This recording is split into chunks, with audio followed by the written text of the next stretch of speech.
This video is sponsored by Audible, and this video is also going to be really quite silly. And it's all your fault. You see, I can be a little bit daft, you know, I can come up with some pretty stupid redstone ideas. I mean, I think that's me getting a root canal over there. This is a door that's meant to look like a monster, and this is a pimple popping machine, which rather concerningly is featured in 100% of my recent Minecraft videos. So you can see I'm pretty good at coming up with stupid ideas, but you guys are better at coming up with stupid ideas, so let's take a look at them. Trinominal Ray has asked me to make a redstone door where the button only moves one block, so in a 3x3 you'd have to push the button 9 times to fully open the door, which actually ended up being quite big. I mean, this is ended up being quite a big redstone contraption. So I have some important business to attend to here quickly. I mean, who would have thought having to manually do each element of the 3x3 piston door would end up being so much larger than the entire thing sorting itself out. Anyway, the whole thing works utilizing this button right here. So, as described, every single time I press the button, one block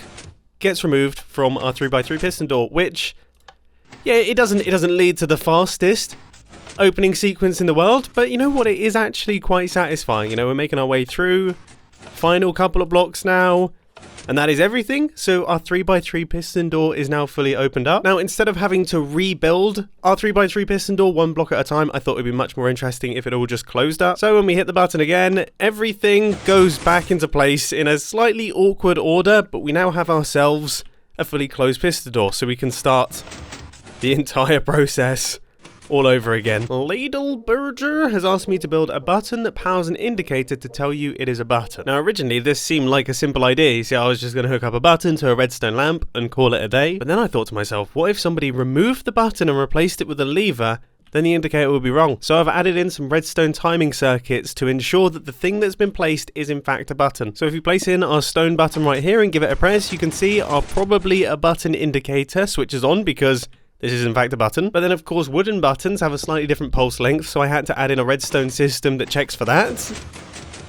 But that all works properly as well. And just to make it very clear that I'm not fibbing, here we are with a lever. If I flick it on, our indicator does not switch on. Now, if you were to time a pulse perfectly, so it's 10 ticks or 15 ticks, then maybe this redstone lamp would turn on, which is why I can't say with certainty that it is in fact a button, but it's probably a button indicator. I hope that's good enough for you. This is a request that I get almost every single time I do one of these, which is essentially some form of useless machine, this time coming from It's Pete 3K. After going on a bit of an adventure through my redstone testing world, I managed to find this one, which I've since spruced up a little bit. I'm not such a big fan of the iron block and sandstone aesthetic anymore, but despite its new look, it still performs exactly the same thing, which is to be useless in the most satisfying way possible. I mean, these are probably some of my favourite redstone contraptions just because they're just satisfying. It's endlessly satisfying. I could do this all day, which maybe speaks a lot to the sort of person I am. This is why I still haven't done my taxes. Now, from a redstone engineering perspective, these are actually really fun little redstone problems to solve,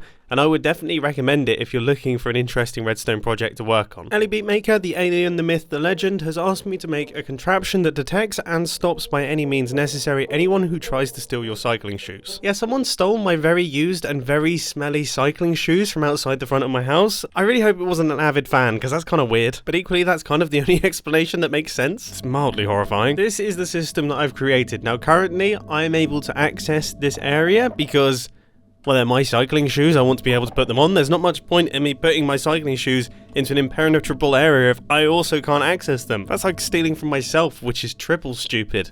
Anyway, if I flick this lever right here, you can see that the lasers switch over to being red. And now if I try to walk inside, well, things don't exactly go well for me. There's a lot of action happening here. Oh my goodness, that is complete chaos. And the worst part is it's going to continue every single time I move around. Now to do this, of course, I'm making use of sculk sensors that are tuned to listen out for player interactions, making use of the redstone signal strength. It's a really fun game mechanic to play around with. And there's plenty more fun redstone contraptions on the way, but first, have you ever pondered on what listening to Audible feels like? This is what listening to Audible feels like. Each word softly beating your eardrum as your brain soaks up the literature like a sponge.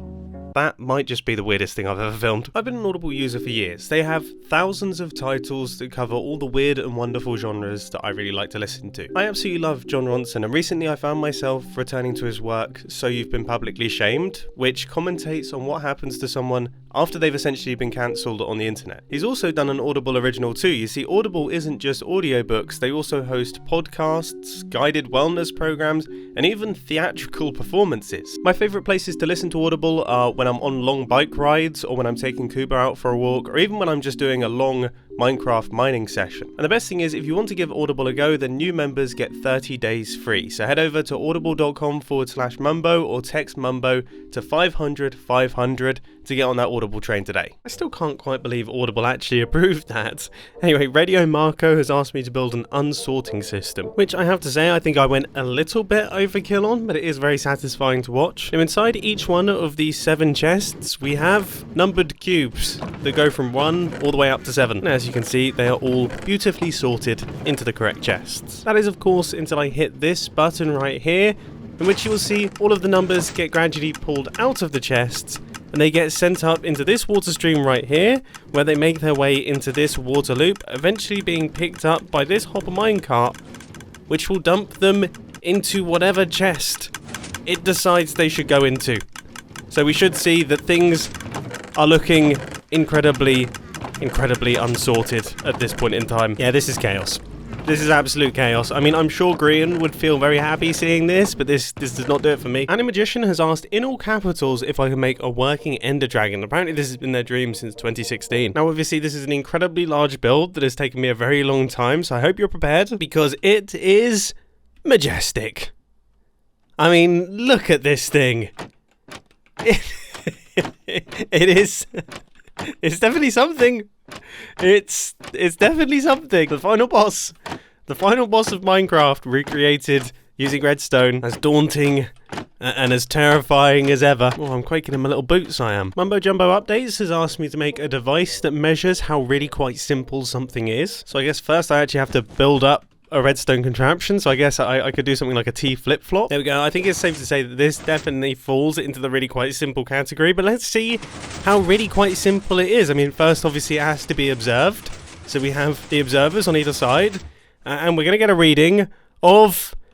It's really quite simple. It was moderately really quite simple, in the middle of being really quite simple. Okay, let's try something else. Let's go with this little old hidden crafting bench design. Let's see how really quite simple this one is. Observation is happening, and it's really quite simple. Well, this was positively eye-opening. I Am Solemn has asked me to make a water source that's never actually a full water source, which might qualify as one of the most oddly frustrating redstone builds ever. I mean, not only is it incredibly loud, but also I do feel like I should be able to right-click this. Everything in my brain is telling me that I should be able to get water here. Yes, I can't. It's like an automatic dancing machine as well.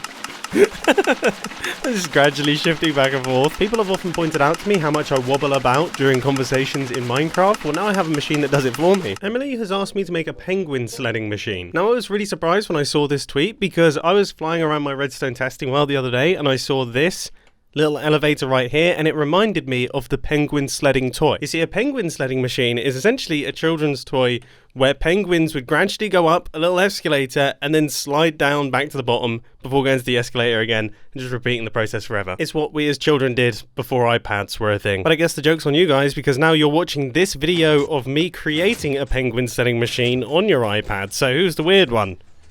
I mean, this is incredibly satisfying, isn't it? You can see why we were addicted to this stuff. I mean, look how fun this is. I could watch that little guy bounce around all day long. This is hypnotizing. Seriously, they should have entire channels dedicated to this. And finally, Patrick Jacobson has asked me to make a face reveal machine. So here it is. No clue how this is going to work, but...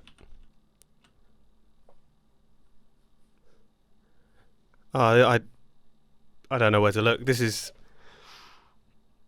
I don't like this one bit.